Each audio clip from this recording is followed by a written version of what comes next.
Hello everyone, welcome. In this video we're talking about how to transfer your crypto from Coinbase to Blofin. Alright guys, so open up your Blofin accounts and log in, navigate to the deposit section.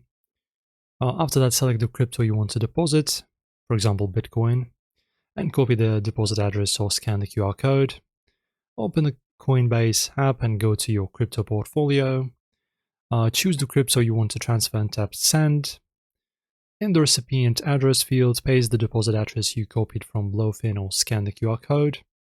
Enter the amount you want to transfer and review the transaction details. And the latest step is confirm the transaction and submit it. The transfer will take a few minutes depending on the network and crypto. And important notes and suggestions for you guys: double check the network compatibility. For example, ERC20 or BEP20 on both platforms to avoid errors, because if you do not choose matching networks, you will lose all your funds. This is extremely vital.